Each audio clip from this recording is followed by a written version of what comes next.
এটা কি ঠিক হচ্ছে? আমি আসলে অতিরিক্ত নীতিবান একটা মেয়ে। অন্যায় দেখলে চুপ করে থাকতে পারি না। বিশ্বাস করো, ৭ ঘন্টা মুখ বন্ধ করেছিলাম। শত শতবার নিজেকে বুঝালাম, ওদের বিষয়ে ওরা যা খুশি করুক, তোর কি? তুই কে? তোর মূল্য তো ৮ আনার চাইতেও কম। কি লাভ এ বিষয়ে নাক গলানোর? এতই যখন বুঝেছিস নিজেকে, তাহলে হঠাৎ এই কাজ করতে বললি কেন আমাকে? ওই যে দয়া শরীর আমার, রন্ধ্রে রন্ধ্রে দয়া ছড়িয়ে আছে। একটু সতর্ক না করলে আমার আজ রাতে আর ঘুম হবে না। আর হ্যাঁ, তোকে মাঝখানে রেখেছি কারণ কেউ যেন আমাকে সুযোগ সন্ধানী মনে না করে। ওনার সাথে আমি একান্ত কথা বলতে চাই না। যেটা হবে মধ্যস্থতায় হবে। আফটার অল, আমি আমার নিজস্ব সম্মানের দিকে এক চুল ছাড় দিতেও নারাজ। অন্তি ঠোঁট গোল করে চাপা শ্বাস ফেলে বলে, বুঝতে পারছি না নাফিস ভাইয়া শুনে কি প্রতিক্রিয়া জানাবে, তবে বেচারা ভালো কষ্ট পাবে। এজন্যই তুই ইনডাইরেক্টলি সতর্ক করব, নয়তো দিনের পর দিন এভাবেই ঠকে যাবে। আমি জেনে শুনে কিভাবে এটা হতে দেই বল? ভালো করছো, এখন দেখো কিভাবে নেয় সে। দুজন চঞ্চল রমণীর কথার মাঝে কল রেফারেন্সে যুক্ত হয় নাফিস। আগ হতে অন্তি তাকে রিকোয়েস্ট করেছিল একটুখানি সময় দিতে। এক্ষেত্রে নাফিস একটু সংকোচ বোধ করেছিল পালক তাকে নিয়ে কিছু বলবে শুনে, কিন্তু অন্তির রিকোয়েস্টের কারণে রাজি না হয়ে পারেনি। ভাইয়া, আপনি কি ঠিকঠাক শুনতে পাচ্ছেন? জি পাচ্ছি, বলো। পালক কিছু একটা বলবে আপনাকে। নাফিস প্রত্যুত্তর দিতে একটু সময় নেয়, অতঃপর জড়তা কাটিয়ে কণ্ঠ পরিষ্কার করে বলে, বলো পালক। খুব স্বল্প সময় প্রিয় হয়ে ওঠা মানুষটার মুখ থেকে নিজের নাম শুনে পালকের হৃৎপিণ্ডের গতি হুড়হুড় করে বেড়ে যায়। গলায় শুকিয়ে কাঠ হয়ে আসে তার। অস্থির এই রমণী নিজের অনুভূতিগুলোকে ধামাচাপা দিয়ে বলে, কথাগুলো শুনতে হয়তো খারাপ লাগবে আপনার, কিন্তু সত্য কথার খারাপ ভালো দিয়ে কিছু যায় আসে না। মেনে নিতে হয়, আপনাকেও মানতে হবে। সরাসরি বললে সুবিধা হতো বুঝতে। আপনার কাছের মানুষের দিকে কাইন্ডলি একটু কেয়ারফুল থাকবেন। আশেপাশে অনেক কিছু হয়ে যাচ্ছে যেটা দৃষ্টিকটু। প্রকাশ পেলে তারও ক্ষতি, আপনারও ক্ষতি। একটা মেয়ে হিসেবে আমার উচিত ছিল তাকে কনসার্ন করা, বাট সে কখনই আমার কথা শুনবে না। উল্টো বিষয়টা নিয়ে বাজেভাবে রিয়াক্ট করবে, তাই আপনাকে বলছি একটু কনসার্ন থাকতে। নাফিস কিছু সেকেন্ড চুপচাপ থেকে পালকের কথাগুলো বুঝতে চেষ্টা করে। কথার সারমর্ম অনুধাবন হতেই কিছুটা রুক্ষ স্বর চড়িয়ে বলে, আমি জানি না তুমি কি মিন করে কথাগুলো বলছো, তবে পালক, তোমাকে একটা কথা বলি ক্লিয়ার করে। তোমার মনে সুহাকে নিয়ে ক্ষোভ থাকতেই পারে যে কোনো কারণে, তাই বলে তুমি ওকে নিয়ে বাজে কোনো কথা বলতে পারো না। আমি সুহাকে খুব ভালো করেই চিনি, জানি ওর প্রতি আমার যথেষ্ট বিশ্বাস রয়েছে, আর এই বিশ্বাসটাই আমাদের রিলেশনটাকে স্ট্রং করেছে। তুমি হয়তো আমার প্রতি, আপনার প্রতি আমার কোনো কিছু নেই, এটাকে ইস্যু করবেন না। আমি তোমাকে রিকোয়েস্ট করছি সুহার ব্যাপারে কোনো কিছু বলবে না, আর বললে আমি কখনোই বিশ্বাস করব না। একটু বিশ্বাস করলে খুব একটা ক্ষতি হবে না আপনার। আমি সুহাকে অন্ধবিশ্বাস করি, আর কিছু? আচ্ছা ঠিক আছে, আপনার যেটা ভালো মনে হয়।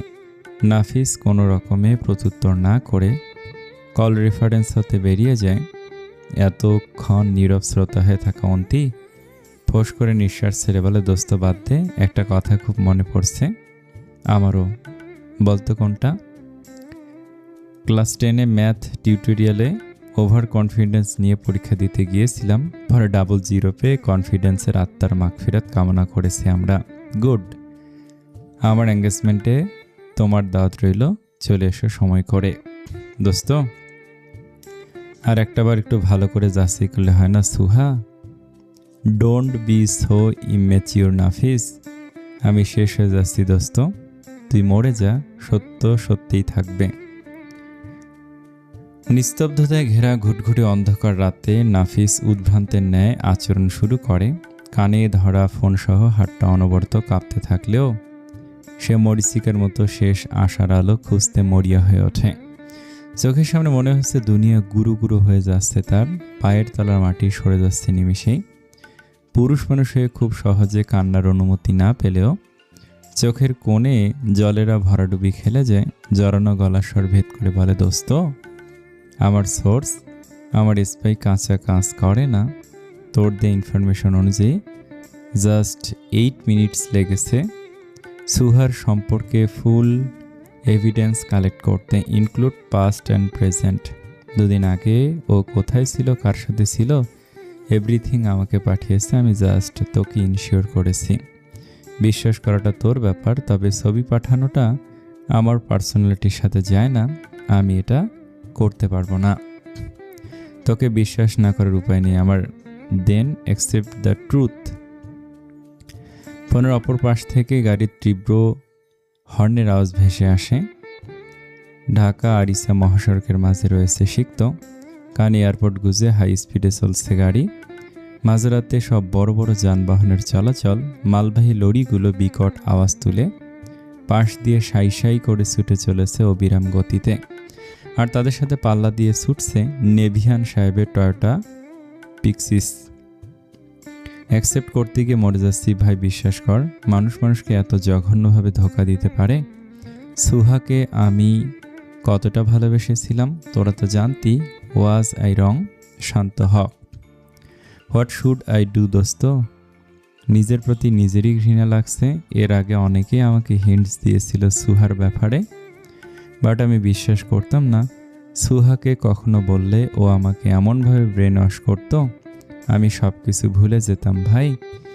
ভালোবাসা তো সস্তা হয়ে গিয়েছে, জানা ছিল না আমার। সিক্ত বুঝতে পারে নাফিজের চোখ হতে অশ্রু ঝরছে। এত বড় ধোঁকা সামলানো সহজ কিছু নয়। গত 2 দিন ধরে এক প্রকার ডিপ্রেশনে চলে গিয়েছে এই ছেলে। 6 বছরের সম্পর্ক তাসের ঘরের ন্যায় ঝুরঝুর করে ভেঙে পড়েছে। বিশ্বাসঘাতকতা শব্দটা আঘাত করেছে অন্তরে। ভেঙে পড়াটা অস্বাভাবিক কিছু না। সিক্ত মিররের দিকে দৃষ্টি রেখে পেছনে আগত গাড়িটার দিকে সূক্ষ্ম নজর রেখে বলে, সুহার ভুল 70% হলে তোর ভুল 30% ছিল। এটা মেনে আফসোস কর। 2.5 বছর ধরে রবিন নামক ছেলেটার সাথে ওর চলাফেরা। তুই বুঝতে পারিস না কিছু। একটা মাল্টিন্যাশনাল কোম্পানিকে রীতিমতো হ্যান্ডেল করে যাস তুই। কোটি কোটি টাকার ডিল ফাইনাল করিস মিনিটে মিনিটে, অথচ এত সহজে একটা ইকুয়েশন ধরতে পারিস না। Do you really have to prove how ignorant you are? Suha আমাকে জানিয়েছিল রবিন ওর কাজিন হয়। Robin Sri Lankan boy, religion Buddhism, cousin হয় কিভাবে? একের পর এক সত্য উন্মোচন হতে গিয়ে নাফিজ বাকরুদ্ধ হয়ে পড়ে। রবিন শ্রীলঙ্কান, সেই সাথে বৌদ্ধ ধর্মের অনুসারী, অথচ সুহা কত সুন্দরভাবে তাকে বুঝিয়েছিল রবিন তার কাজিন। পড়াশোনার খাতিরে অনেক বছর আগে থেকে সে শ্রীলঙ্কা থাকে। ওখানকার কালচার ল্যাঙ্গুয়েজ তাই রপ্ত হয়ে গিয়েছে। বাংলা ভালো পারে না। বুদ্ধিওয়ালারা যে বেশি বোকা হয় তুই প্রুফ করলি। 2.5 বছর আগের সময়গুলো তো ঠিক ছিল দোস্ত। ঠকতে তো শুরু করেছি তারপর হতে, বাট আমি অলওয়েজ ট্রাই করেছি professional life and personal life ব্যালেন্সে রাখতে। আমার কাজের প্রচুর প্রেশার, এ কারণে আমি সুহার ইন্টারনাল এসব বিষয়ে কখনোই ফোকাস করতাম না। সন্দেহ, অবিশ্বাস এগুলো মানেই অশান্তি। যতটুকু সময় পেতাম ওর সাথে একটু ভালোভাবে কাটানোর ট্রাই করতাম, ঘুরতাম, খেতাম, এই তো। এর বাইরে অন্য কিছু দেখার প্রয়োজন মনে করিনি। এত বেশি বিশ্বাস করতাম, যার ফল এই তো। সিক্ত সামনে চলা একটা গাড়িকে ওভারটেক করে ঠোঁটের কোণে মৃদু হাসি টেনে বলে, Suha is a very crafty girl. Every month তুই যখন দেশের বাইরে যেতি তখন রবিন দিলশানের সাথে ওর সাক্ষাৎ ঘটত। এমনকি সুহা নিজে অনেকবার এই সময়টাতে শ্রীলঙ্কা যেত। Sri Lanka to Bangladesh and Bangladesh to Sri Lanka, এটা ভালো রুট চলত। নাফিস চোখ বন্ধ করে নেয়। নির্নিমেষ গড়িয়ে পড়ে জল। বাম হাত মুঠো করে সে সামনে রাখা গ্লাসের কাঁচ চেপে ধরে। এত বেশি প্রেসার দেয় যে হাতের শিরা স্পষ্ট প্রতীয়মান হয়ে ওঠে। নিজের ভিতরটা তার চূর্ণ বিচূর্ণ হয়ে গিয়েছে। এই কথাগুলো শোনার চাইতে মনে হচ্ছে নিজেকে চিরতরে শেষ করে দিলে শান্তি পেত। আমি মেনে নিতে পারছি না, সুইসাইড এখন ভরসা। বলে এই কাজ করিস না, মরার ইচ্ছে থাকলে আমাকে বল, আমার কাছে .357 ম্যাগনাম ক্যালিবার অ্যাভেলেবেল আছে, একদম হেডশুট করব, শান্তিতে মরবি, সুইসাইডে প্যারা অনেক। I am not joking year. Who said I am joking? তোর মতো স্টুপিডকে তো মেরে ফেলাই উচিত। বিশ্বাস অবিশ্বাস মেইন ফ্যাক্ট নয়, 6 ইয়ার রিলেশন, বিশ্বাস স্ট্রং হওয়াটা স্বাভাবিক, বাট এভাবে নিজেকে অন্ধ বানানো উচিত না। অন্ধ শব্দটা শুনে নাফিজের পালকের কথা মনে পড়ে যায়। দুদিন আগে মেয়েটাকে রুর গলায় বলেছিল সে সুহাকে অন্ধ বিশ্বাস করে। মেয়েটা তাকে সাবধান করতে এসেছিল, অথচ সে কত সহজভাবে তাকে প্রত্যাখ্যান করে দিয়েছিল। একটাবার ভাবার প্রয়োজন মনে করেনি, সেই কথা মনে হতেই শ্রবণে বারবার আঘাত হানে। একটু বিশ্বাস করলে খুব একটা ক্ষতি হবে না আপনার। নাফিজ সহ্য করতে পারে না, নিয়ন্ত্রণহীন হয়ে পড়ে মুহূর্তেই। অধিক বল প্রয়োগে কাঁচের গ্লাসখানা ভেঙে ঝুরঝুর শব্দে মুখরিত হয়ে ওঠে। হাতের তালুতে গেঁথে যায় কাঁচের টুকরোগুলো, সাদা গ্লাস পুরোটা রক্তে রঞ্জিত হয়ে ওঠে। আঙুলের ফাঁক গলে শুয়ে শুয়ে পড়তে থাকে টপাটপ করে। I will call you back. শিখতের প্রত্যুত্তর দেওয়ার আগেই নাফিস ফোন কেটে দেয়। ঠিক সেই মুহূর্তে কল আসে সুহার। ঘোলাটে চোখে ভেসে ওঠে বেটার হাফ নামে লেখা কোনো এক বিশ্বাসঘাতকের আবছায়া। যে নাম কয়েক ঘন্টা আগে স্ক্রিনে ভেসে উঠলে নাফিজের ঠোঁটে হাসি ফুটত, আর এখন কিছু সময়ের ব্যবধানে ঠোঁটের কোণে খেলে যায় ঘৃণার লেলিহান শিখা। শত শত কল মেসেজ এসেছে ইতিমধ্যে সুহার থেকে। শিখতের নিয়োগ করে স্পাই হয়তো এতক্ষণে সব কিছু ফাঁস করে দিয়েছে, আর ঠিক সেই কারণে ব্যতিব্যস্ত হয়ে পড়েছে সুহা। একইভাবে আবারও ব্রেন ওয়াশ করতে নাফিস পলকহীন চোখে চেয়ে থাকে স্ক্রিনের ওপর। কলের ওপর কল আসছে, মেসেজে শো করছে please pick up the phone Nafis. আমি তোমাকে সব কিছু এক্সপ্লেন করছি, কারো কথা তুমি বিশ্বাস করো না। ওরা মিথ্যে বলছে তোমাকে, সব কিছু ওই বেয়াদব মেয়ে পালকের কারসাজি। নাফিজের চোয়াল শক্ত হয়ে ওঠে। চাক্ষুষ প্রমাণের পরও মানুষ কতটা নিচু হলে নিজের দোষ ঢেকে অন্যকে দোষারোপ করে। সুহার প্রতি একরাশ বিদ্বেষ জন্মে তার। দীর্ঘমেয়াদী ভালোবাসাকে এক লহমায় ঘৃণিত উপাখ্যানে পরিণত করে সে। রক্তাক্ত হাতে সে কল কেটে কোনো মতে টাইপিং করে, everything is over for a lifetime. Over means absolutely over. It's the end of your betrayal and my love, goodbye. মেসেজটা পাঠানো মাত্র সর্বশক্তি দিয়ে ফোনটা দেয়ালে ছুঁড়ে মারে নাফিস। শক্ত আঘাতে ফোনটা ভেঙে চুরমার হয়ে যায় চোখের পলকে। অস্থির হয়ে ওঠে সে। এক বিভীষিকাময় যন্ত্রণা তাকে কুড়ে কুড়ে খায় বিভৎসভাবে। মামা, শব্দ হলো কিসে? দরজার নব ঘুরিয়ে ভেতরে প্রবেশ করেন শাহেদ আলমগীর সাহেব। ঝকঝকে সাদা টাইলসের ওপর ফোঁটা ফোঁটা রক্ত দিয়ে একাকার। হাত হতে ফিনকি দিয়ে ঝরছে তাজা রক্ত। মাথা নিচু অবস্থায় ভাগ্নের এই করুণ দশা দেখে আশ্চর্যান্বিত হয়ে পড়েন তিনি। মামা, কি হয়েছে তোমার? মামা নাফিস। শাহেদ সাহেব বেকুল চিত্তে ছুটে যান নাফিজের কাছে। পারিপার্শ্বিক অবস্থা দেখে তার কলিজা শুকিয়ে আসে। জোরপূর্বকভাবে মুখ টেনে উপরে তুলতে দেখতে পান তার অতি প্রিয় সুদর্শন ভাগ্নের নির্মম দশা। রক্তাক্ত চক্ষু জোরে ভিজে একাকার। কি করেছো তুমি? কি হয়েছে তোমার? এগুলো কি মামা? ব্যতিব্যস্ত হয়ে ওঠেন তিনি। কি করবেন ভেবে পান না। আশেপাশে চক্ষু বুলিয়ে বেড সাইড হতে টিস্যু জড় পাকিয়ে মুঠো করে নাফিজের হাতে চেপে ধরে বিস্মিত গলায় চেঁচিয়ে বলে ওঠেন, পাগল হয়ে গেছো তুমি? আই লস্ট এভরিথিং মামা। আমি ভীষণ বাজেভাবে ঠকে গিয়েছি। শাহেদ সাহেব বিমূঢ় হয়ে যান। নাফিজের নির্বিঘ্নে বলা কথাখানা বুঝতে একটু সময় লেগে যায় তার। তবে ঠকে যাওয়া শব্দটা শুনে বোধগম্য হতে লাগে না খুব একটা বিষয় বা সময়। নিচু কণ্ঠে বলেন, অবশেষে আমার কথা সত্যি হয়ে গেল মামা। তোমরা সবাই সত্যি প্রমাণিত হয়েছ, আর আমি মিথ্যার চাদরে ঢাকা পড়ে গিয়েছি। তোমার চোখে পানি আনিয়ে ছেড়েছে। বাহ, মানুষ মানুষকে এতটা নির্মমভাবে কিভাবে আঘাত করতে পারে? এতটা নির্দয় কিভাবে হতে পারে? তারা কি বুঝতে পারে না অপরজনের জন্য সহ্য করা কতটা কষ্টসাধ্য ব্যাপার? শাহেদ সাহেব মলিন হেসে নাফিজের পিঠে হাত রেখে বলেন, প্রিয়জনই প্রয়োজন শেষে প্রিয়জনের ক্ষতি করে মামা। তাই তো আমাদের জীবনে প্রিয়জন হতে অপ্রিয় হয়ে ওঠার তালিকা এত লম্বা। শত্রুরা তো আমাদের দেহের বাহিরে ক্ষত করে, যেটা কিনা ট্রিটমেন্ট করলে আবার সেরে যায়, কিন্তু প্রয়োজনে করা অন্তরে ক্ষতের ঘা শুকাতে যুগ পাড়ি দিতে হয়। মানুষ বিশ্বাস করা হচ্ছে ক্রাইম। খুন করার সময় আমি এই ক্রাইমটা করে বাজেভাবে ঠকে গিয়েছি। মানুষ বিশ্বাস করা ক্রাইম নয়, ক্রাইম হচ্ছে মানুষকে অন্ধ বিশ্বাস করা, যেটা তুমি করেছো, যার মাসুল তোমাকে এভাবে দিতে হচ্ছে। তোমার চোখে পানি পর্যন্ত এনে ছেড়েছে, অথচ তুমি এতটাই শক্ত যে দিনের পর দিন হার্ডওয়ার্ক করে কোটি টাকার কাছাকাছি প্রজেক্ট হাতছাড়া করেও সরল হাসো।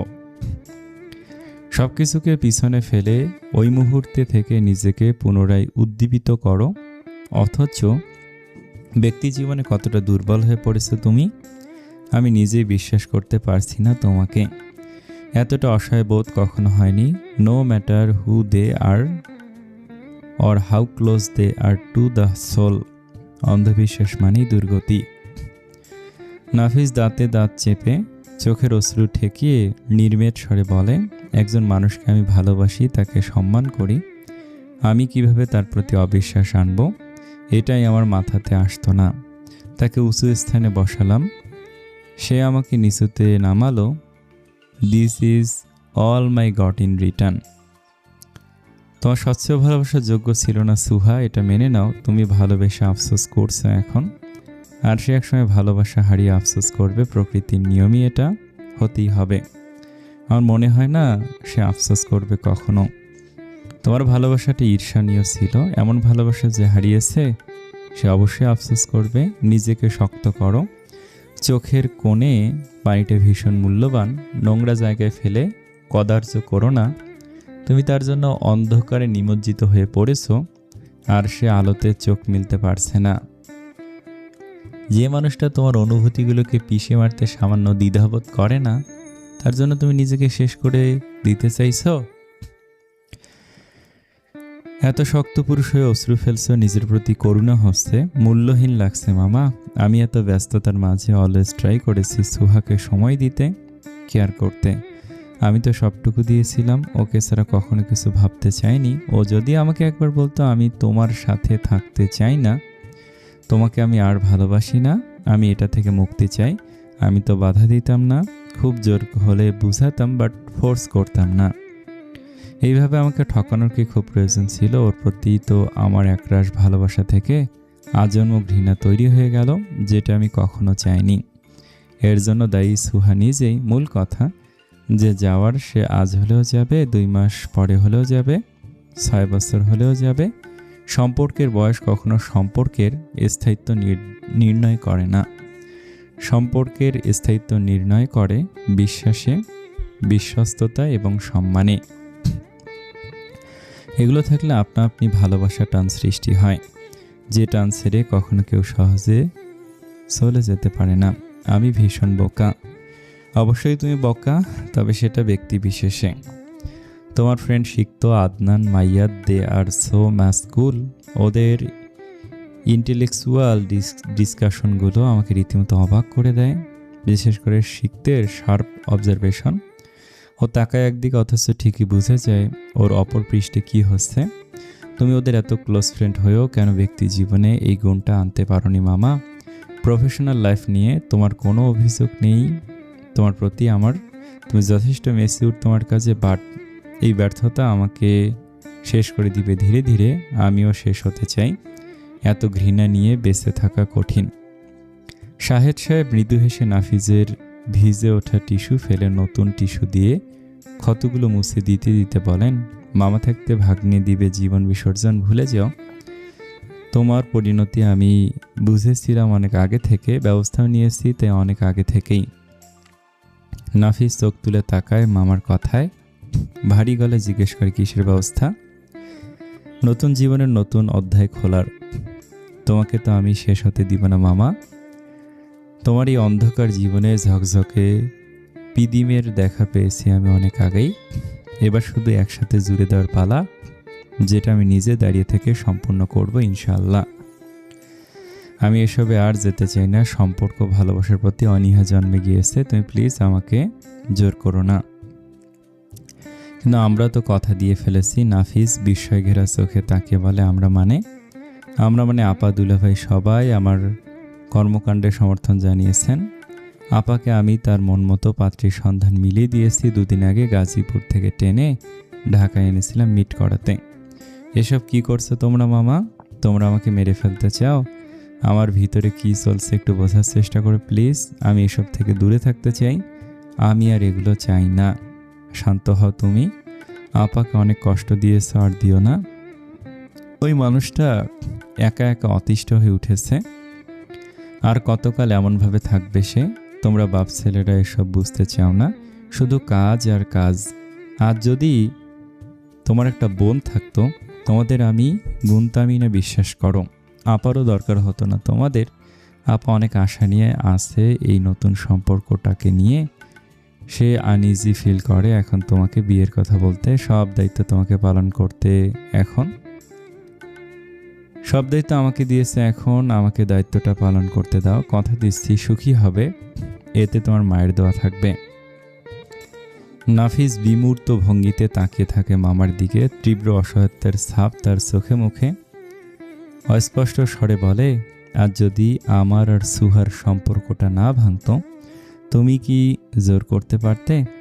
শাহেদ সাহেব যৎকিঞ্চিৎ হেসে বলেন, সত্যি জানি না তখন কি করতাম। হয়তো তোমাকে অনুচিতভাবে রিকোয়েস্ট করতাম। ইভেন 2 দিন আগে এঙ্গেজমেন্ট কনফার্ম করার সময়ও জানতাম না পরবর্তীতে কি হবে।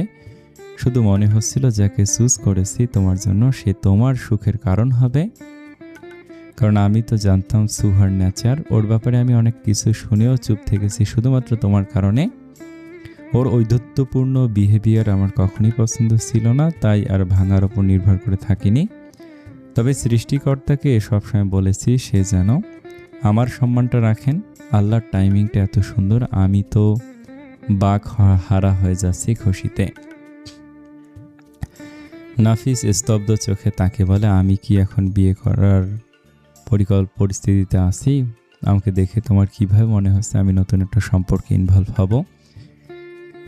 শাহেদ সাহেব উঠে দাঁড়ান, বুঝদার ভঙ্গিতে মাথা নাড়িয়ে বলেন, আমি তোমার সিচুয়েশন বুঝতে পারছি মামা। এই কথাগুলো পরেও বলা যেত পরেও, বাট পারিপার্শ্বিক অবস্থা দেখে মনে হলো এখনই বলা প্রয়োজন। তা নয়তো পরবর্তীতে তোমার কঠোর সিদ্ধান্তকে আপোষে আনা কঠিন হয়ে যাবে। কারণ তোমাকে যত সময় দিব তত তুমি বিয়ে বিমুখী হয়ে উঠবে। তাই তোমার ক্ষত মনটার ওপর হালকা ফুলের সুগন্ধি ছড়ালাম, আশা করি কাজে দিবে এতে। আর হ্যাঁ, এঙ্গেজমেন্টের ডেট পরিবর্তন করা হবে। তোমরা আগে একে অপরেরকে সাথে পরিচিত হও, কথা বলে নাও, নিজেদের পাস্ট প্রেজেন্টের ঝামেলাগুলো শেয়ার করো। দেন আই এম সরি মামা, আমার পক্ষে সম্ভব নয়। আপার কথা ভেবে সম্ভব করে নাও। আম্মুকে আমি ম্যানেজ করে নিব। নিজের চোখে জল এসেছে জন্য মায়ের চোখে জল ফেলবে? নাফিস ক্ষত হাতেই মুখরেখা ঢেকে নীরব স্বরে বলে ওঠে, ইমোশনাল ব্ল্যাকমেল করছো কেন? তোমার ভালোর জন্যই করছি। তোমার ঠিক করা মেয়ে যদি বিশ্বাসঘাতকতা করে, তখন তাকে এমনভাবে আগলে রাখবে যেন সে বিশ্বাসঘাতকতা শব্দটাই ভুলে যায় তোমার ভালোবাসাতে। সুহাকেও তো রেখেছিলাম। সুহা সেটার মর্যাদা দেয়নি, তাই বলে অন্য কেউ দিবে না এটা ভাবছো কেন? কত মানুষ তো ঠকে গিয়ে ভালোবাসায় ফিরে পায়, কত মানুষের প্রথম ভালোবাসা ক্ষত হয়ে থাকে বুকে, তবুও সেই ক্ষত বুকে আবারও আশা নিয়ে ভালোবাসার বীজ বপন করে। কে কার জন্য থেমে থাকে বলো? তুমি আজ তীব্র কষ্ট পাবে, কালকে তার চেয়ে একটু কম, তারপরে একটু কম, এভাবে ধীরে ধীরে কমতেই থাকবে। হ্যাঁ, তুমি ভুলতে পারবে না কখনো, কিন্তু তোমার মনে রাখার পরিসরটা কমে আসবে অনেক। তখন নতুনভাবে বাঁচার ইচ্ছে জাগ্রত হবে। তুমি 100টা মানুষের সাথে মিশে দেখো, কমপক্ষে 60+ মানুষ থাকবে যাদের অতীত রয়েছে, কিন্তু কেউ সেটা নিয়ে পড়ে থাকেনি। দুনিয়াতে প্রথম ভালোবাসার পরে যদি আর কোনো ভালোবাসা না আসতো, কত মানুষ একাকিত্বের সঙ্গী হতো। মানুষ হারিয়ে যায় মূলত নতুন মানুষের জায়গা করে দেওয়ার জন্য। কথাটা মনে রেখো। শাহেদ সাহেব চলে যান। নাফিস নিরুত্তর হয়ে বসে থাকে চুপ করে। হাতের ক্ষতটা তার বিদীর্ণ হয়ে উঠেছে ধীরে ধীরে। একসময় হয়তো চামড়া শুকিয়ে উঠবে, ক্ষত মিশে যেতে থাকবে কালশিটে হয়ে, কিন্তু বুকের ভিতরে রক্তপাত থামবে কি করে সে? এই ব্যথাটা এত কোনো অসহনীয়। অক্টোবর 6। ক্যালেন্ডার থেকে ঝরে পড়ে 4টে দিন। সময়ের স্রোতে ভেসে যায় মুহূর্ত। শীতল আবহাওয়া নামে শহরের বুকে। মেঘলা আকাশ গুমোটে আধার লেপে সূর্যকে রাখে আড়াল করে। ব্যস্ততায় মোড়ানো জীবনে সত্যি হয়তো পিছু ফিরে তাকানোর অবকাশ নেই। শ্বাস চলা পর্যন্ত নিজেকে নিয়োজিত রাখতে হবে কাজের জগতে। 1 দিন 2 দিন 3 দিনের মাথায় পিছুটানকে ফেলে এগোতে হয় সামনে। ভাঙাচোরা মনটাকে জীর্ণশীর্ণভাবে জোড়া লাগিয়ে কর্মক্ষেত্রে উপস্থিত হয়েছে নাফিস। টানা 4 দিন পর অফিসে এসে কাজের চাপে রুদ্ধশ্বাস অবস্থা তার। এর মাঝে লাগাতার আসছে মামার ফোন। ল্যাপটপের দিকে দৃষ্টি রেখে বাজতে থাকা ফোনটাকে অগ্রাহ্য করে যায় সে। মামার ফোন করার উদ্দেশ্য সরল হলেও তার কাছে সেটা ভীষণ জটিল। এদিকে ইচ্ছাকৃতভাবে এড়িয়ে যাওয়ার সাহসটুকু করতে গিয়েও অস্বস্তি ফিল হচ্ছে তার। এই মানুষটার কাছে বেড়ে উঠেছে সে অনেকগুলো বছর। নিজ বাসা ছেড়েছে হাই স্কুলের গণ্ডি পেরিয়েই। কলেজ, ভার্সিটি, চাকরি জীবন সবই মামার সান্নিধ্যে রয়েছে। সন্তানের মতো ভালোবাসতে শাহেদ আলমগীর সাহেব এক ফোঁটাও করেনি কার্পণ্যবোধ। অস্বস্তিতে ভুগতে থাকা মন কাজে বসতে গিয়েও বাধাপ্রাপ্ত হয় নাফিজের। একটা ডকুমেন্ট সাবমিট করতে গিয়ে নানা সমস্যার সম্মুখীন হয় সে। গোছানো সব কিছু এলোমেলো করে ফেলে অজান্তেই ল্যাপটপ ছেড়ে দুহাতে মুখ ঢেকে নিজেকে সংবরণ করার চেষ্টা করতে থাকে সে। চোখ বন্ধ করতে কপালের শিরাগুলো হয়ে ওঠে জাগ্রত। কিভাবে বুঝাবে সে সবাইকে? কি বললে বুঝবে তারা এই মুহূর্তে একটা অচেনা মেয়ের সাথে সাক্ষাৎ? ভীষণ কঠিনতর একটা কাজ। মন মস্তিষ্ক কোনো কিছুই যেটাতে সায় দিচ্ছে না। পালিয়ে বাঁচতে ইচ্ছে করছে বারে বারে। হ্যালো। শাহেদ সাহেব ধমকে ওঠেন, রুর গলায় বলেন, 7 বার ফোন করেছি। সরি, একটু ব্যস্ত ছিলাম। সকালে আপা ফোন করেছিল তোমাকে? জি করেছিল। কিছু বলেছে? জি। তাহলে এখনো বের হচ্ছে না কেন? নাফিস শার্টের হাতে একটু উঁচিয়ে হাত ঘড়িতে সময় দেখে শান্ত গলায় বলে, এই তো বের হব। এক্ষুনি বের হও। ম্যানার্স বজায় রাখো। একটা মেয়ে তোমার জন্য ঘন্টার পর ঘন্টা ওয়েট করবে। বিষয়টা কি খুব ভালো দেখায়? সরি, কাজের প্রেশার ছিল অনেক। তোমার গলা এমন শোনাচ্ছে কেন? নাফিস বাম হাতে গলারটাই ঠিক করে কণ্ঠ সুস্পষ্ট করে ধীর গলায় বলে, আই এম ওকে। গুড। আপা এবং আমার সম্মানটা মাথায় রেখে কথা বলবে।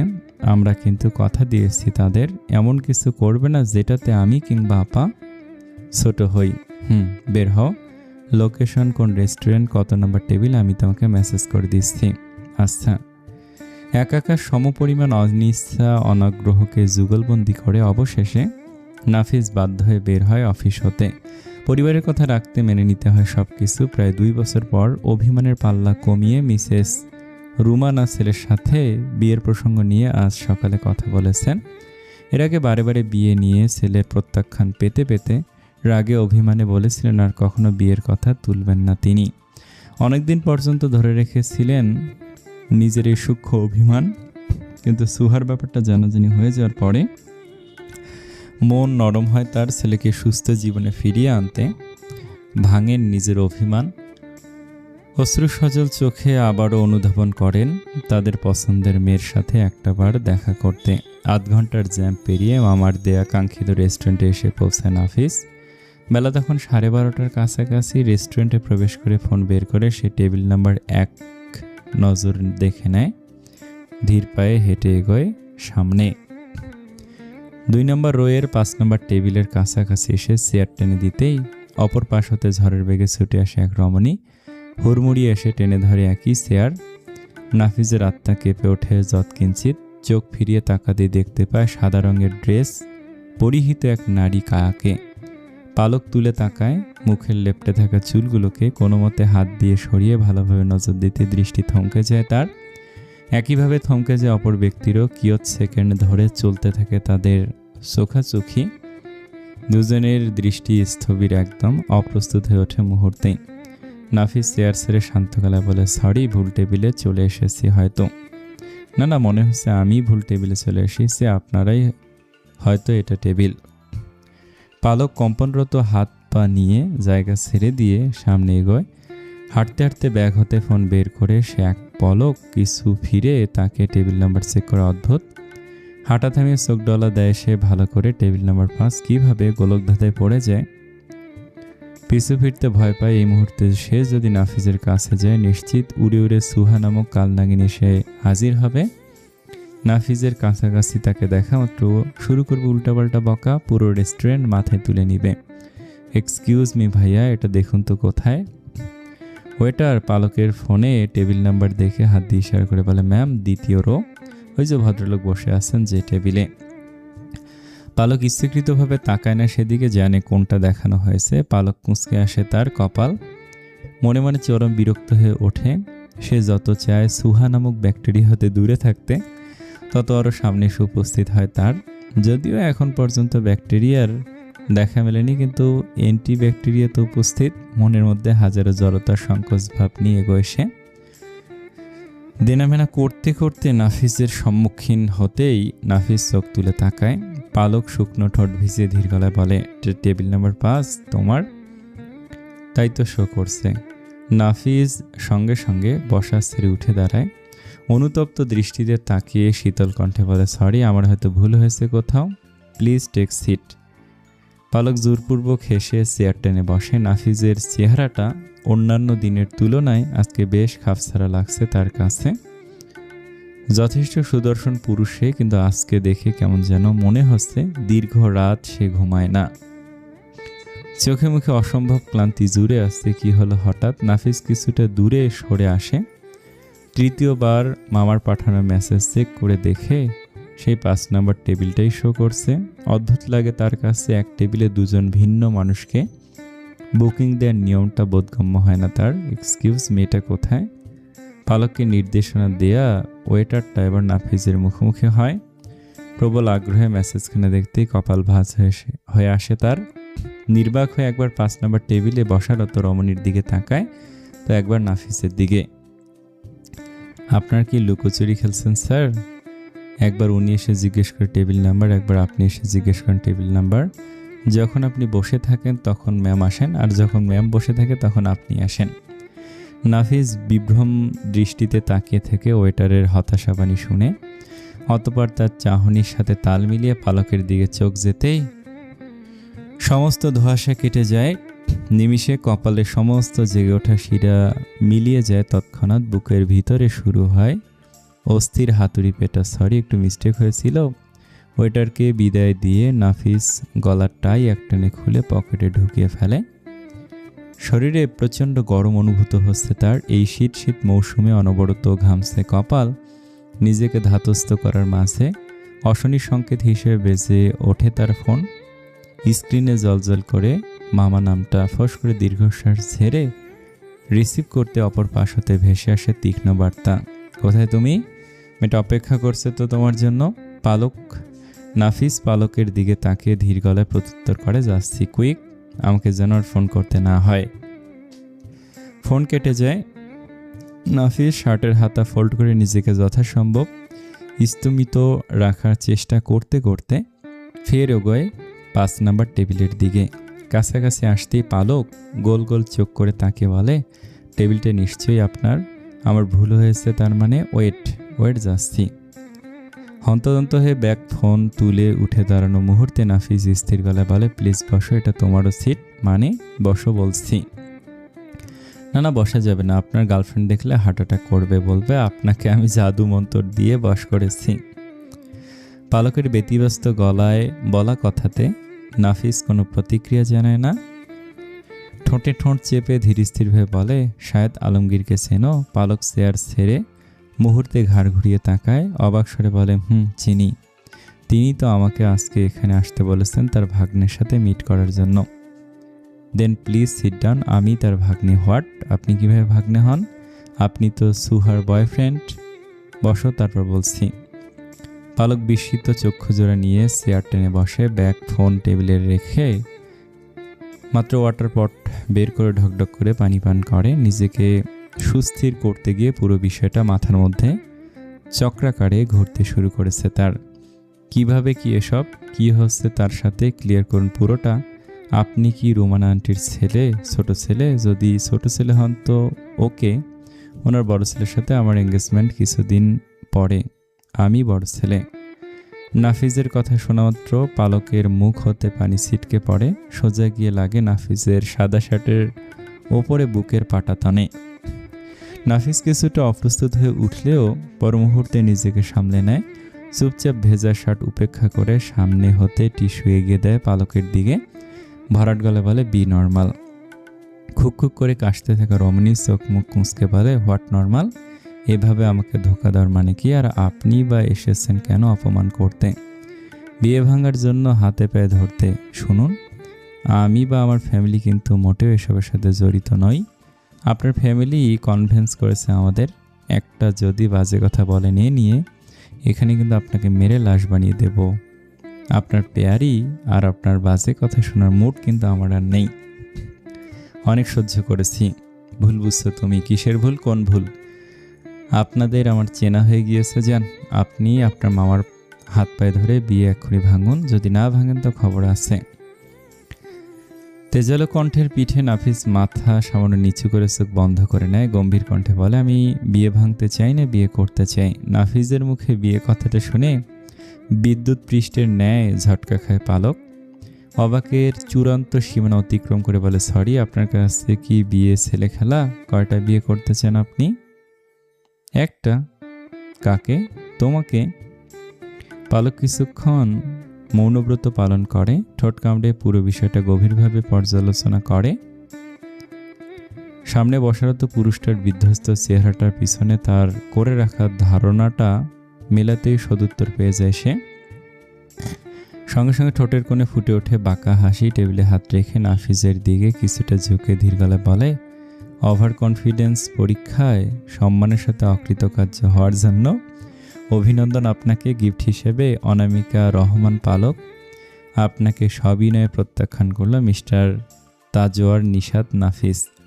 Mrs Sikta, today is the last day, reminding you on more time. 6 দিনের প্রহর শেষ হতে না হতেই 7 দিনের মাথায় এসেছে আবারও সতর্কবার্তা। শাশুড়িমাকে যে করে হোক আজকে সরি, সেই সাথে ভুলের স্বীকারোক্তি দিতেই হবে। আজ আর কোনো ছাড় নেই। না আছে পালানোর পথ। দেখতে দেখতে কেমন করে 6টা দিন কেটে গেল, অথচ এই 6টা দিনের প্রত্যেকটা দিনই চঞ্চল চুরুই অনেক চেষ্টা করেছে অর্পিত নির্দেশনা পালন করতে, কিন্তু দুর্ভাগ্য কোনোভাবেই সে পালন করতে পারেনি। প্রতিবারই কোনো না কোনো কারণে বাধাগ্রস্ত হয়েছে। ব্যালকনির দোলনায় পা দুলিয়ে দুলিয়ে গভীর চিন্তা ভাবনে মগ্ন অন্তি। মুখরেখা দেখে অনুমান করা যাচ্ছে বেচারি বেশ গ্যারাকলে পড়েছে। কাছের মানুষদের ম্যানেজ করা আসলেই কঠিন একটা কাজ। এত দুরন্ত হয়েও স্মিত হতে হয় তাদের কাছে এসে, অথচ বাইরের মানুষ হলে এতক্ষণে রফা দফা করে ফেলতে এই লেডি গ্যাংস্টার। হাতে ব্রাউনি শেক নিয়ে একটু পরপর শব্দ করে চুমুক টানে সে। মাথার মধ্যে ঘোরাফেরা করছে বেশ কিছু বুদ্ধি, যেখানে ভালো দুষ্টু দুটো বুদ্ধি রয়েছে, তবে এর মধ্যে অনেক কষ্টে সে দুষ্টু বুদ্ধিগুলোকে এড়িয়ে ভালো বুদ্ধিগুলোকে কাজে খাটানোর চেষ্টা করছে। দুষ্ট বুদ্ধিগুলোকে কাজে লাগাবে নেভিয়ান সাহেব, ঠিক ধরে ফেলবে। তারপর আবার পানিশমেন্ট দরকার নেই, এক পানিশমেন্টেই সে 6 দিন যাবত ঘরবন্দি, যেটা কিনা ইতিহাসে প্রথম। রাঙামাটি থেকে আসার পর থেকে এ পর্যন্ত অপরিচিত লজ হতে বের হয়নি এই চঞ্চল রমণী। ওদিকে নানু খালামণি ভীষণ রেগে আছে এখনও দেখা না করাতে। জামাই আদর করার জন্য নেভিয়ান সাহেবকে আসার পরদিনই বিশেষভাবে দাওয়াত করেছেন তারা। সিক্ত দাওয়াত রক্ষার জন্য আগ্রহ প্রকাশ করলো তার মিসেস। পুনরায় সময় চেয়ে আবেদন করাতে দিন পিছিয়েছে। অজুহাত হিসেবে তার গুণবতী স্ত্রীর অপকর্ম উল্লেখ না করে জানিয়েছে নিজস্ব ব্যস্ততা, তবে কথা দিয়েছে এই সপ্তাহের যে কোনো একদিন অবশ্যই খিলগাঁও যাবে দুজনে। গো অন্তি গো, অনেক সময় নষ্ট করেছে আর না, এবার নিজের কাজে লেগে বড়। এভাবে ভাবতে গেলে শুধু ভেবেই যাবে, কাজের কাজ কিছুই হবে না। নিজেকে ভালোভাবে মোটিভেট করে অন্তি দোলনা ছেড়ে দাঁড়িয়ে পড়ে। পরনের জামা টেনে টুনে চুলগুলোকে ঠিকঠাক করে সে ভদ্র মেয়ে হয়ে নিজেকে প্রস্তুত করে নেয়। শুকনো গলায় ঢোক গিলে বলে আইডিয়া নাম্বার 2 ইজ কনফার্ম। হালকা শীতমাখা গুধূলি কাল বিকেলের নাস্তা তৈরিতে কিচেনে দেখা মেলে মিসেস আদিবার। আজকের আয়োজন গরম গরম ডাল পুরি আর ডাল মাখনা। কাজের মধ্যে নিমগ্ন থাকার মাঝে হঠাৎ পুত্রবধূর আগমনে খানিকটা অবাক হন তিনি। চোখ তুলে অপলক তাকে সুস্পষ্ট গলায় বলেন, কিছু প্রয়োজন? অন্তি বিড়াল ছানার মতো টিপটিপ পায়ে শাশুড়ি মায়ের একটু কাছে কোলে এসে দাঁড়ায়। প্যানে গরম তেল ফুলকো ডালপুরির দিকে তাকিয়ে থেকে সে শাশুড়ি মায়ের মুখটা কল্পনা করে। কি অদ্ভুত মনে হচ্ছে আপন দুবোন নিশ্চয়ই এমন ফুলকো মেজাজেই এখন আছেন তিনি। নয়তো এত ফুলো ফুলো করে ডালপুরি ভাজছেন কেন? একটু চ্যাপটা চুপটা করে ভাজলেও তো হতো। মিসেস আদিবা অন্তির ডালপুরির দিকে এক দৃষ্টিতে তাকিয়ে থাকা দেখে বলেন, টেস্ট করবে? দিব? অন্তি শাশুড়িমায়ের কণ্ঠে ধ্যান ভেঙে সজাগ হয়ে দাঁড়ায়। ডালপুরি হতে চোখ সরিয়ে জোরপূর্বক মুখে আলতো হাসি টেনে বলে, না না, সবাই একসাথে নাস্তা করব। তাহলে কোনো দরকার না, এমনি এসেছি। মিসেস আদিবা মৃদু হেসে বলেন, ও আচ্ছা, তুমি তো দরকার ছাড়া কিচেনে আসো না, তাই জিজ্ঞেস করলাম। অবশ্য রান্নাবান্না না জানলে কিচেনের সাথে সম্পর্ক একটু কমই হয়, অস্বাভাবিক কিছু না। অন্তি কিন্তু প্রত্যুত্তর দিবে ভেবে পায় না কিছু। চুপচাপ মাথা নাড়ায় সে। শাশুড়ি মায়ের কথা ভুল কিছু না, রান্নাবান্না না জানলে কিচেনকে সদ্বন বলে মনে করাটাই স্বাভাবিক। আপন কেউ কীভাবে হবে? তবে এসব কিছু বাদ, এসব ভেবে লাভ নেই। যে কাজে এসেছে সেই কাজটা জরুরি। মা, আপনার ঠান্ডা তো পুরোপুরি কেটে গেছে তাই না? আর কি সমস্যা আছে? তুমি এখনও সেই ঠান্ডার কথা ভেবেই চলেছ? সে তো ঠিক হয়েছে পরের দিনই, যে গরম পানি খাইয়েছ। যাক, একটা দিক অন্তত পেলাম। সবাইকে তো অ্যাটলিস্ট এটা বলতে পারবো আমার ছেলের বউ আদা চা কি সেটা জানে না, কিন্তু খুব ভালো গরম পানির রেসিপি জানে। একবার খেলে বারবার খেতে ইচ্ছে করবে। অন্তির আদা চায়ের ব্যাপারটা নিয়ে খানিকটা লজ্জা অনুভূত হলেও শাশুড়ি মায়ের মুখ হতে একটু প্রশংসা শুনে বেশ ভালো লাগে। হতচ্ছাড়া আদা চায়ের ব্যাপারটা নেভিয়ান সাহেব তাকে সেদিন বুঝিয়েছে। তারপর হতে সে কি লজ্জা! শ্বশুর সাহেব শাশুড়ি মায়ের সেদিন কাশি ওঠার এই তবে কারণ ছিল, অথচ সে কি অকপটের সরল মন নিয়ে বলেছিল, আদার আবার চা হয় নাকি? ধ্যাৎ, বেজ্জতি। আদা চা কি সেটা আমি এখন জানি মা। মিসেস আদিবা গরম তেলে ডালপুরি ছেড়ে দিয়ে ব্যস্ত চোখে তাকিয়ে বলেন, তাই নাকি? ভালো তো। উন্নতির দিকে ধাবিত হচ্ছে মনে হচ্ছে। একদিন বানিয়ে খাওয়াবে কিন্তু। জি মা, যখন আপনার আবার ঠান্ডা লাগবে। ঠান্ডা লাগার সাথে চায়ের কি সম্পর্ক? অন্তি ঠোঁটের ওপর ঠোঁট চেপে নখ দিয়ে হাতের কাছে থাকা সবজি খুঁড়তে খুঁড়তে মনে মনে বলে, গভীর সম্পর্ক, যে সম্পর্ক তৈরি করার জন্য আমি হয়েছি ভিকটিম।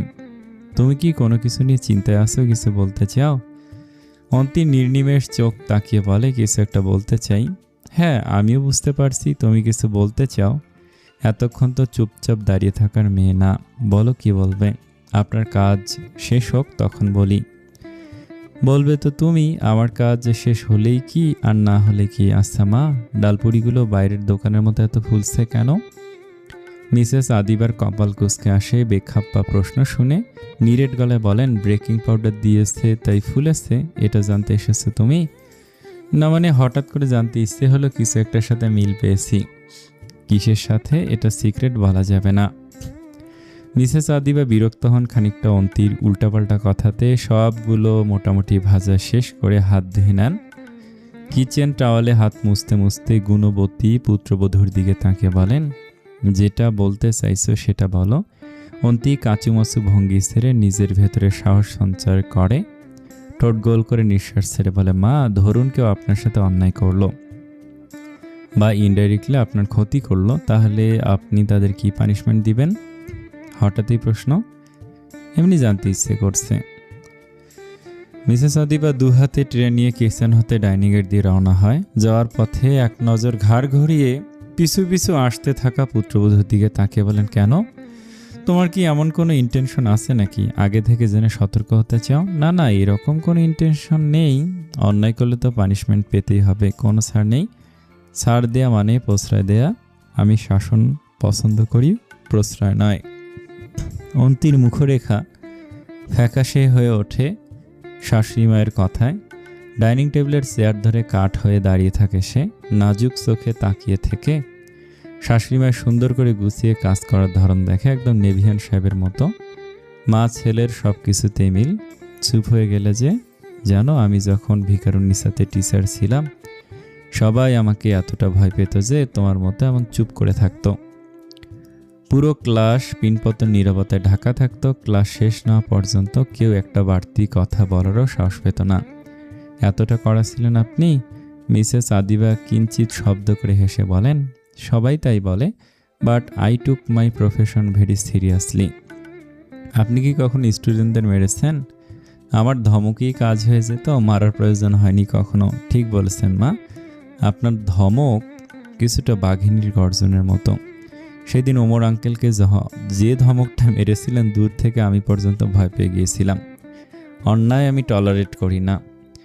কেউ যদি ভুল করে অন্যায় করে, মিসেস আদিবা হাতের কাজ থামিয়ে সূক্ষ্ম দৃষ্টিতে তাকিয়ে বলেন, সত্যি করে বলো তো, তুমি কি কিছু করেছো? বারে বারে এই টপিক কেন আনছো? অন্তি মনে মনে প্রশ্নের উত্তরগুলো সাজিয়ে নেয়, তবে মুখ খোলার আগেই কলিং বেলের জোরালো ধ্বনিতে পুরো ঘর মুখরিত হয়ে ওঠে, যার কারণে মূল কথা ছেড়ে দুজনের নজর যায় আগত ব্যক্তির দিকে। ড্রয়িং রুমের কাজ ফেলে মনিরা ছুটে গিয়ে দরজা খুলতে দেখতে পায় এ বাড়ির কন্যাকে। আনিশা আপা, মা কই, অন্তি কই, ভিতরে আসেন। আনিশা তড়িঘড়ি করে প্রবেশ করা মাত্র ডাইনিংয়ের দিকে ছুটে যায়, নিজেকে কোনো মতে থিতু করে আতঙ্কিত স্বরে বলে, 10 নম্বর বিপদ সংকেত পাঠিয়ে হঠাৎ ডাক, সব ঠিক আছে অন্তি? মিসেস আদিবা মেয়ের কথা হাবভাব কিছুই বুঝতে পারেন না। জিজ্ঞাসা দৃষ্টিতে তাকে বলেন, শান্ত হও, এত ব্যস্ত হচ্ছে কেন, কি হয়েছে? একটা কিছু হয়েছে। অন্তি চোখের ইশারায় আনিশাকে মুখ খুলতে বারণ করে। সে নিজে ইমার্জেন্সি কাজ দেখিয়ে ননদিনীকে ডেকেছে বাসায়। ধীরে স্থির কণ্ঠে বলে, আপু আসো আসো। বাবা শিখতো সবাই কোথায়, চলো ডেকে আনি। অন্তি হাত ধরে আনিশাকে নিয়ে শাশুড়ি মায়ের সামনে হতে কেটে পড়ে। সিঁড়ির ধারের কাছে গিয়ে কণ্ঠ নামিয়ে বলে, আমি অনেক বড় বিপদে পড়েছি, যার কারণে 10 নম্বর বিপদ সংকেত জারি করেছি। এখন রেড ফ্ল্যাগ উড়াবো। প্রমিস দাও, তুমি আমাকে সমর্থন দিবে? অবশ্যই সমর্থন দিব, কিন্তু বিপদটা কি? আস্তে মা শুনে ফেলবে। আনিশা চারপাশে তাকিয়ে সতর্ক দৃষ্টিতে ফিসফিস করে বলে, কি হয়েছে সেটা বলো তো। বলার জন্যই তো ডেকেছি, একটু ওয়েট করো, সবটা ক্লিয়ার করব। তুমি আমাকে ভালো করে প্রমিস করো যে কোনো সিচুয়েশনে আমাকেই সমর্থন করবে। আমি যদি ভুলও করি তবুও আমাকে সমর্থন করবে। ভুল তো আমিও সবসময় করি, ভুলে ভুলে কাটাকাটি। আমার গুলুমুলু বাবুটার চুরি পাখির সমর্থন তো আমাকে করতেই হবে। গুলুগুলু বাবুটা আবার কে? আছে একজন, পরে বলবো। অন্তি এই পরিস্থিতিতে গুলুগুলু বাবু নিয়ে বিশদ ভাবনায় পড়ে যায়। তড়িঘড়ি কণ্ঠে বলে, ওকে তুমি বাবাকে ডাকো, আমি ওনাকে ডেকে আনছি, একটা ছোট্ট মিটিং হবে তোমাদের নিয়ে।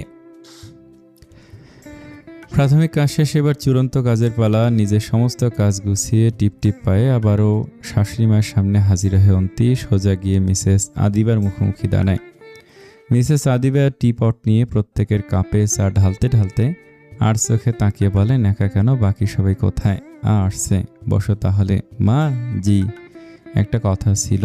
মিসেস আদিবা টিপট হাতে নিতেই সোজা হয়ে ঘুরে দাঁড়ায় অন্তির সামনে, থমথমে গলায় বলেন, তোমার একটা কথা হাজার কথা ছাড়িয়ে যাচ্ছে, তবুও শেষ হচ্ছে না, বলো কি বলবে?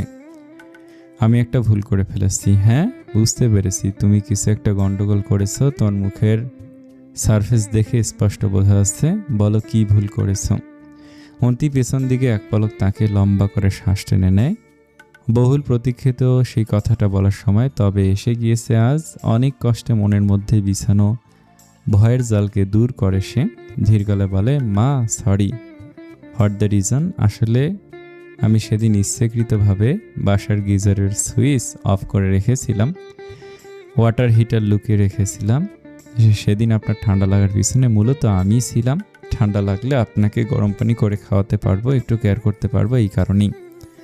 আমি তো রান্না টান্না পারি না, তাই গরম পানি দিয়ে একটু। আমতা আমতা স্বরে কথা শেষ করা মাত্র শাশুড়ি মায়ের প্রতিক্রিয়া দেখার আগে অন্তি দু চোখ বন্ধ করে নেয়। কপাল কুঁচকে এক নিমিষে ঠোঁট কামড়ে ধরে সে। অন্যদিকে মিসেস আদিবা ভয়াবহ কথার ভার নিতে না পেরে থবনে যান। হাতের টিপটটি একইভাবে শূন্যে থেমে যায় তার। স্তব্ধ বিমূর্ত ভঙ্গিমাতে কপালের রেখাগুলো ধীরে ধীরে ভাঁজ হতে থাকে। থমখানো দৃষ্টি কঠোর হতে শুরু করে অধিক গুণবতী পুত্রবধূর কারসাজিতে। মুখ খুলে কিছু একটা বলার আগে একে একে পুত্রবধূর পিছনে এসে দাঁড়ায় ফয়সাল সাহেব, সিক্ত, আনিশা। তিনজনের উপস্থিতি দেখে মিসেস আদিবা ঠোঁটের আগায় আসা কথা গিলে ফেলেন। কিছু বলতে গিয়েও বলতে পারেন না তিনি। সৈন্য সামন্তর নিয়ে হাজির। অপরাধী এসেছে অপরাধের ক্ষমা চাইতে, কি বলা যায় আর। শুনশান নীরবতা দেখে অন্তি আলতো করে চোখ খোলে। আসন্ন বিপদের আশঙ্কায় আজ পায় না সে। চোরা দৃষ্টিতে সামনে শাশুড়িমার মুখরেখার দিকে এক পলক তাকিয়ে তৎক্ষণাৎ পেছন ফিরে তাকায় সে। তার দলের সমর্থকদের দেখতেই মুখে ফোটে সোনালি হাসি, যা কয়েক মিনিটের ট্রেনিংপ্রাপ্ত সমর্থকেরা একদম সঠিক টাইমিং মেনটেন করেছে। কম বেশি হলে এতক্ষণ নির্ঘাত গাল লাল হয়ে যেত। বুদ্ধিটা খারাপ হয়নি তার মানে। আমি বিমুগ্ধ হয়ে যাচ্ছি আমার মেয়েকে দেখে, আমার বৌমাকে দেখে। এমন মেয়ে লক্ষ কোটিতে একটা পাওয়া যায়। সামান্য একটা ভুলের জন্য কি সুন্দরভাবে শাশুড়িমায়ের কাছে ক্ষমা চাইছে। থাক থাক মা, আর তোমাকে কিছু বলতে হবে না, অনেক হয়েছে। ফয়সাল সাহেবের কথা শেষ করার আগে সিক্ত তার দিকে তাকিয়ে সামান্য মাথা নাড়ায়, দুহাত বুকের সাথে ভাঁজ করে নিষেধ করে কিছু না বলতে। ফয়সাল সাহেব ছেলের নিষেধাজ্ঞা পেয়ে সঙ্গে সঙ্গে চুপ হয়ে যান। সিক্ত সামনে ঘুরে অন্তিকে ফের ইশারা করে বলতে চঞ্চল চুরুই তার নেভিয়ান সাহেবের নির্দেশনা মতো আবারও ঘুরে তাকায়। শুকনো ঠোঁট ভিজিয়ে নম্র স্বরে ফের বলে ওঠে, ভুল হয়ে গেছে মা, আর কখনো রং ওয়েতে হাঁটবো না। এখন থেকে সবসময় রাইট ওয়ে ফলো করব। কাউকে কখনো ইচ্ছাকৃত কষ্ট দিব না। আপনি কি রাগ করেছেন? মিসেস আদিবা জবাব দেওয়ার আগে পরপর স্বামী ছেলে মেয়ের দিকে তাকান। তিনজনই গুণবতী পুত্রবধূকে বকা না দেওয়ার জন্য তাকে পিছন হতে নীরবে অনুরোধ করেন। উপায়ন্তর না পেয়ে পুত্রবধূর দুর্ধর্ষ কাণ্ড কারখানা হজম করে নেন মিসেস আদিবা। শান্ত গলায় বলেন, না রাগ করিনি, তবে বোঝার জন্য এবং ভুল স্বীকার করার জন্য ধন্যবাদ। নিজের ভুল নিজে বুঝতে পারা এবং অনুতপ্ত হওয়া ভালো কোয়ালিটিস, এটা সবসময় মাথায় রেখে চলবে। জি মা। অক্টোবর 8, বেলা 11টা। তুমি নিশ্চয়ই এমন কিছু বলেছ যার কারণে পালক বিয়েতে অসম্মতি জানিয়েছে। বলো কি বলেছ? সুহার জন্য কান্নাকাটি করেছ? নাফিস অফিসে বসে ফাইলের দিকে দৃষ্টি রেখে কপাল কুঁচকায়। চলমান স্বাক্ষর থামিয়ে কিছুটা বিরক্তি নিয়ে বলে, কান্নাকাটি করব কেন? অবশ্যই করবে, না করার তো কারণ দেখছি না। এত বছরের রিলেশন ভেঙেছে, খ্যাক খ্যাক করে তো আর হাসবে না। মেয়েটার সামনে শিওর তুমি ভ্যা ভ্যা করে কেঁদেছ, যার কারণে সে কষ্ট পেয়ে তোমাকে রিজেক্ট করেছে। এমন কিছু না মামা, না আমি খ্যাক খ্যাক করে হেসেছি আর না ভ্যা ভ্যা করে কেঁদেছি। আমি অলওয়েজ যেরকম থাকি সেরকমই ছিলাম, আর আমাকে পছন্দ হয়নি, সেজন্য রিজেক্ট করেছে সে। কেমন পুরুষ তুমি, রিজেক্ট খেয়ে বুক ফুলিয়ে কথা বলো। নাফিস কানে ফোন রেখে চোখ বন্ধ করে নিজেকে দমায়। ধৈর্যশীল ব্যক্তির নিখুঁত প্রতিচ্ছবি গড়তে গিয়ে ক্লান্ত হয়ে উঠেছে সে। মামার হঠাৎ এই বিয়ের প্রতি এত আগ্রহ বোধগম্য হয় না তার। তবু নিজেকে সংবরণ করে শান্ত স্বরে বলে, বুক ফুলিয়ে নয় মামা, আমি স্বাভাবিকভাবেই কথা বলছি। ফোনের অপর পাশ হতে শাহেদ সাহেব কিছু সেকেন্ড নীরব হয়ে গম্ভীর কণ্ঠে জিজ্ঞেস করেন, তোমাকে রিজেক্ট করার কারণ কি? কারণ বলেনি? আশ্চর্য, কারণ ছাড়া কেউ রিজেক্ট করে কখনো? নাফিস ফের ফাইলে সাইন করতে করতে সাবলীল গলায় বলে, আমি কিভাবে বলবো? হয়তো আমাকে পছন্দ হয়নি। She couldn't say it to my face. এমন তো হওয়ার কথা নয়। অনেক কিছুই তো হওয়ার কথা থাকে না মামা, বাট হয়ে যায়। এটা তো হওয়ারই। মশিউর, রেবেকা দুজনে আমার দীর্ঘ সময়ের ফ্রেন্ড এবং কলিগ। ওরা দুজনেই সম্মতি দিয়েছে এই বিয়ের ব্যাপারে। মামার কথা এতক্ষণে নাফিজের বোধগম্য হলো আসল ঘটনা। এই তাহলে কারণ, পালকের বাবা মা মামার বন্ধুর সাথে কলিগ, এজন্য হয়তো ব্যতিব্যস্ত হয়ে উঠেছে সে। বাবা মা সম্মতি দিতেই পারে, বাট মেয়ে তো সম্মতি দেয়নি। মেয়েও সম্মতি দিয়েছিল। সম্মতি না দিলে এঙ্গেজমেন্টের ডেট ফাইনাল করেছিলাম কিভাবে? তোমার সাথে কাল মিট হওয়ার পরেই সব কিছু গন্ডগোল বেঁধেছে। হ্যাঁ থেকে নাতে চলে গিয়েছে, এর পিছনে দায়ী তুমি। মামা, আমি তাকে সরাসরি বিয়ের প্রস্তাব দিয়েছি, বলেছি তাকে আমি বিয়ে করতে চাই। এরপরও কিভাবে আমি দায়ী হই? শাহেদ সাহেব তার গম্ভীরতার রেশ গাঢ় করে বলেন, আমি কিছু জানি না। আজকের মধ্যেই তুমি পালকের সাথে দেখা করে রিজেক্টের কারণ শুনবে। শুনবে মানে শুনবে, দ্যাটস মাই অর্ডার। রাতে তোমার কাছে আমি জবাবদিহিতা চাইব। নাফিসকে কিছু বলার সুযোগ না দিয়ে মুখের উপর খট করে কল কেটে দেন শাহেদ আলমগীর সাহেব। নাফিস বিমূঢ় ভঙ্গিতে বারে বারে পাল্টা ফোন করলো, কাজে দেয় না। ইতিমধ্যে ফোন বন্ধ করে ফেলেছেন তিনি। জীবনে যখন খারাপ সময় আসে চারিদিক থেকে আসে, এমনভাবে ঘিরে ধরে যে পালানোর পথ পর্যন্ত থাকে না। কুরে কুরে একদম নিঃশেষ করে, তবেই ছাড়ে। নাফিসের জীবনের ভরাডুবি যে এভাবে হবে কোনোদিন কল্পনাও করেনি সে। এমন পরিস্থিতিতে ফেসেছে যে মুক্তি মেলা ভার।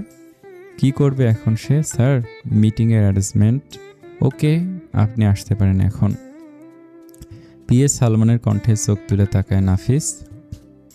নিজের জীবনের ঝঞ্ঝাট ছেড়ে কাজে মনোযোগী হওয়ার চেষ্টা করে সে। হাতের কাছে থাকা ফাইলগুলো নিয়ে যাওয়ার নির্দেশ দিতে দিতে ভরত কণ্ঠে বলে, 2 মিনিট লেট হবে, সবাইকে জয়েন হতে বলো। Okay sir. স্যার, আজকে কিন্তু আপনার লম্বা শিডিউল রয়েছে কাজের। গত উইকে 4 দিনে যেগুলো মিস গিয়েছিল সব এই উইকে রেখেছি। ওকে। পিএ চলে যেতে নাফিস দীর্ঘশ্বাস ফেলে। মানসিক বিধ্বস্ততা নিয়েও অফিস ওয়ার্ক করে যাচ্ছে সে সমানতালে। কাজের অগাধ প্রেসারে দম নেওয়ার উপায় নেই। ব্যক্তিগত জীবন নিয়ে খাদে পড়ার মতো অবস্থা। সামলাবে কোনটা সে? অনিচ্ছা সত্ত্বে বাধ্য হয়ে কল করে সে পালককে। 2বার রিং হয়ে কেটে যায় অনায়াসে। 3বারের বার কল দিতে অপর পাশ হতে ফোন রিসিভ করে পালক। একরাশ বিরক্তিকর স্বর ভেসে আসে, এত বারবার ফোন করছেন কেন? নাফিস সুস্থির ভঙ্গিতে পরিষ্কার কণ্ঠস্বরে বলে, I need to meet you for a moment. Do you have some time? পালক হাই তুলতে তুলতে এক নজর সময় দেখে নেয়।